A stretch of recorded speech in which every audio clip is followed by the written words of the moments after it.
Hi అండి, అందరికీ నమస్కారం. ఎలా ఉన్నారు? బాగున్నారా? మేమైతే బాగున్నాం.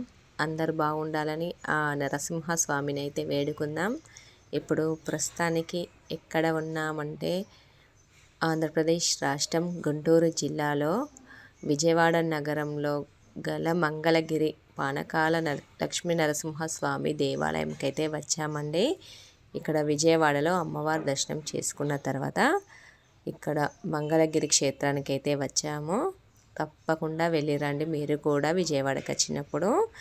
మన నవనారసింహ క్షేత్రాలలో ఇదొకటి అండి. చాలా పవిత్రమైన ఆలయం. చాలా అంటే మాటల్లో చెప్పలేము. ఎందుకంటే ఇక్కడ స్వామివారు పానకం తాగుతారు అండి. బెల్లం పాకం కానీ అలాగే చెరకు పాకం కానీ తాగుతారండి. అది కూడా సగం తాగి సగం మన భక్తులకే ఇస్తారు. అంత ఉంటుంది ఇక్కడ మహిమ చెప్పలేము.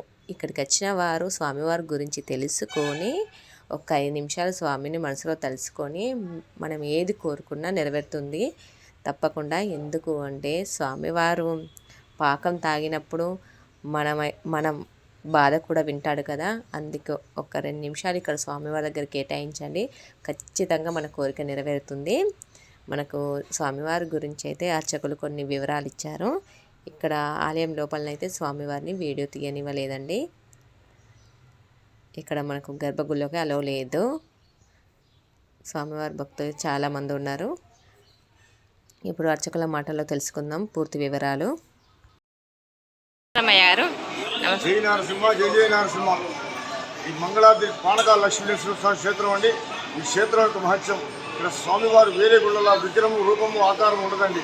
నోరు ఒక్కటి, ఆ నోటికి మనం పెట్టుకున్న కవచం అది. హిందూ ధర్మశాస్త్ర ప్రకారం 38 లక్షల సంవత్సరాలు కృతాయుగం సత్యయుగంలో స్వామివారు నమ్ముచి అనే రాక్షసుని వధించి ఊకర రూపంతో ఉంటే అప్పుడు దేవతలు అమృతం పోశారు. రెడ్యూస్ యాంగర్ ఊకరం తగ్గడం కోసం. రామావతారం త్రేతాయుగంలో అవుని, కృష్ణావతారం ద్వాపరయుగంలో ఆవుపాడు. ఈ కలియుగంలో మన శక్తానుసారం పటిక బెల్ల పానకము బెల్ల పానకం పోసి ఆయన శాంతపరుస్తున్నాము. ఇక్కడ ఉదయం 7 గంటల నుంచి మధ్యాహ్నం 3:30 దాకా ఒకసారి 4 వరకే దర్శనం. 4 మహానైవేద్యం తలుపు తాళాలు వేస్తారు. ఈ ఉదయం కారణం సూర్యాస్తమైన తర్వాత దేవత వచ్చి పూజ చేసుకుంటారు. పగలు మానవార్చన, రాత్రిపూట దేవతార్చన. ఇక్కడ అమ్మవారి పైన ఉంటారండి. వైష్ణవ టెంపుల్ ఇన్ ఇండియా దట్ స్వామి గౌ లక్ష్మీదేవి భూతార్ స్వయంభూ. ఇద్దరికి వెళ్ళి ప్రజస్తం ఒకటేనండి. అక్కడ దీపం వేసి ప్రదర్శన చేసుకుంటారు. బికాజ్ ఇక్కడ వేరే గురువులాగా రినోవేట్ అంత టెంపుల్స్ అదర్ టెంపుల్స్ దారి లేదండి. ఇక్కడ ప్రదర్శన చేసుకుంటారు. కింద ధర్మరాజు చేత ప్రతిష్ట కింద గుడి. పాండవులు అరణ్యవాసం చేస్తుంది. మంగళగిరి వస్తుంది, అరణ్యవాసం అయిపోయింది. ఇక లోపలికంలో స్వామివారి కింద ఉన్నారు, అమ్మవారి పైన ఉన్నారు. ఇద్దరు విడిగా ఉన్నారు.